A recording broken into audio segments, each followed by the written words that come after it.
I'm Deanna Barch. I'm faculty in psychological and brain sciences, psychiatry, and radiology at Washington University in St. Louis. My degree is in clinical science, and my home department originally was psychological and brain sciences, but I was jointly appointed in psychiatry from the beginning, and now I really live fully straddling both worlds. I have an endowed chair in psychiatry, and I'm in psychological and brain sciences. What I value so much about being a part of psychiatry is it's this ability to both be contributing to research that really helps us understand causes and treatment of mental illness, with the ability to kind of be thinking about that translational impact, and sometimes also to be doing research on that translational impact. So it lets us both be engaged in that science, but also really feel like, okay, then you can make that transition to making sure it actually is helping people. At least for me, that's why I did that more than a basic science field, because I do love science, like I love solving puzzles, but I really like that science to have an impact on people. Mental health research is really underfunded, under-researched, under-resourced, yet it being every bit as much of a public health crisis across the world as any other health problem that people have.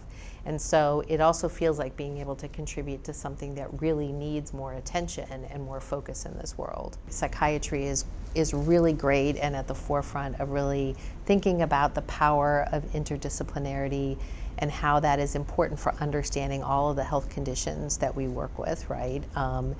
So in some sense, I think what's beautiful and powerful about psychiatry and psychology is they are hub sciences, right? And they really do almost kind of innately bring together all these different disciplines, right? Think about neuroscience and immunology, and the disciplines I could list, there's a long list. And so if you're someone who really likes to think about sort of bridging divides and bringing things together across disciplines, I think psychiatry is a perfect home for you. And then to be able to couple that with work that is going to have real translational impact in your lifetime, hopefully, I think that really is something that should make it a really attractive discipline for people. Don't be afraid to take a risk, I think, is one big thing. It's very easy.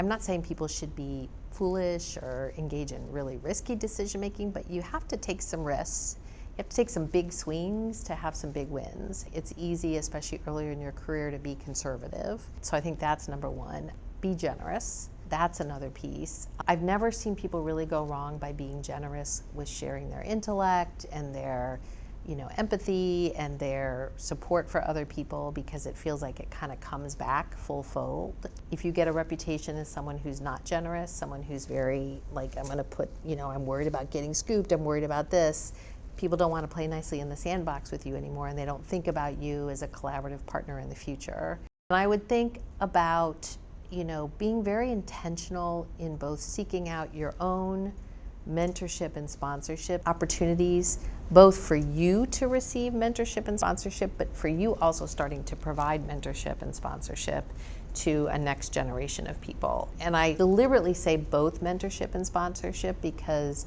they're not really the same, and I think a lot of times we end up with a lot of mentors and not enough sponsors. And it's great to have mentors. They can give you advice on all kinds of things, but you do need that set of people who are willing to spend their political and social capital to help advance your career. Write those letters, nominate you for things, make that phone call, make those suggestions, forward those emails to you. And if you're seeking out people who will do that for you, building your skill set and doing that for others as well, right? I'll just give you a concrete example. You'd be really surprised on all these award committees. It's not like we get necessarily an overwhelming influx of award nominations, because it takes a lot of effort to nominate someone, right? And, one of the things I try to be deliberate about is when they come across my email, I'm like, every time thinking, who can I nominate for this? Who can I nominate for this? And if you nominate someone for one thing, well, then you can nominate them for another thing. And if you become known, but both, if you become known as someone who will do that for other people, and as an early career person, you can be doing that for your trainees and your grad students and your postbacks and your undergrads. You are also in a better position to be asking others to do that for you as well. And sometimes you do have to ask, right? It's not that people are just going to always magically know Right. and reach out. I do think women have a real tendency to focus on all the why nots and not the whys.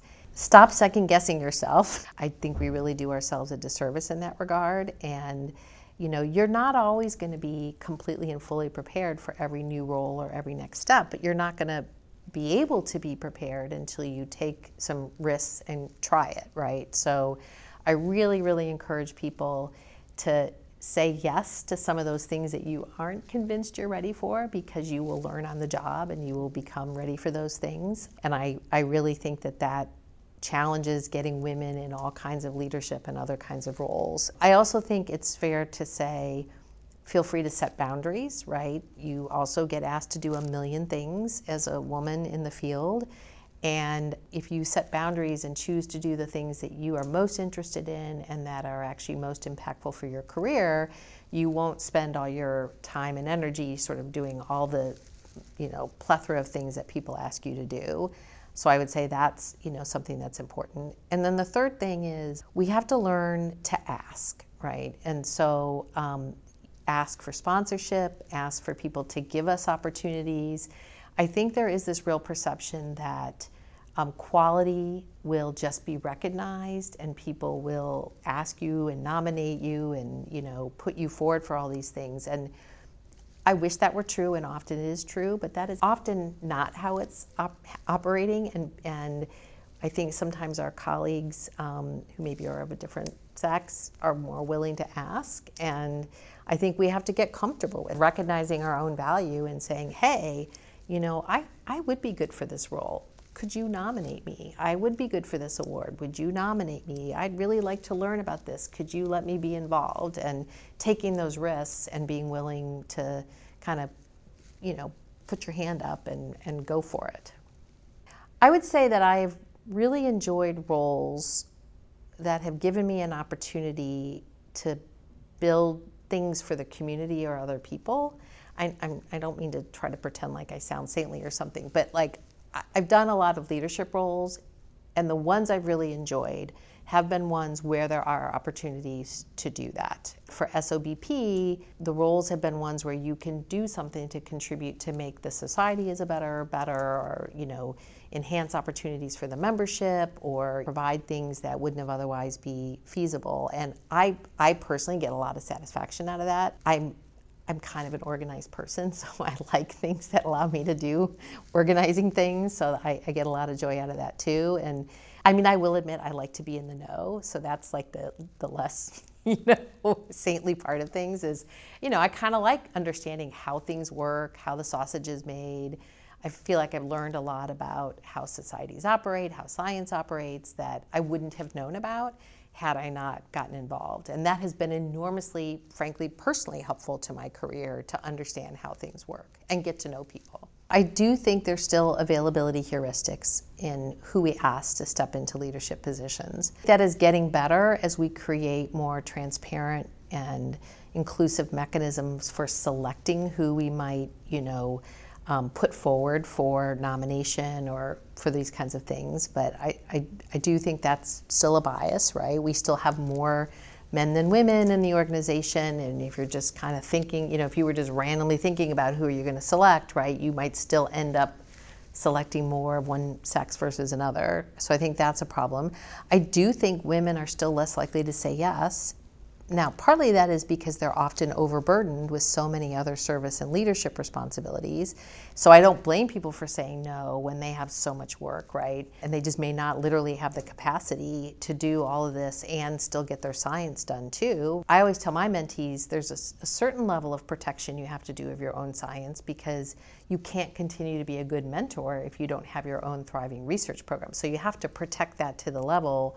And if you want to think about it like, I have to protect it to a level where I can continue to be able to be generative to others. Part of it is also women being able to say, I'm going to not do this thing that maybe is more service than leadership, because we get asked to do a lot of service. And instead I'm going to focus on these things that are leadership instead, and feeling okay about that, right? And not feeling like you're letting people down, or, oh, who's going to do this sort of grunt work if I don't do it, right? And being willing to prioritize the things that are more leadership opportunities, even if it means you have to say no to something else.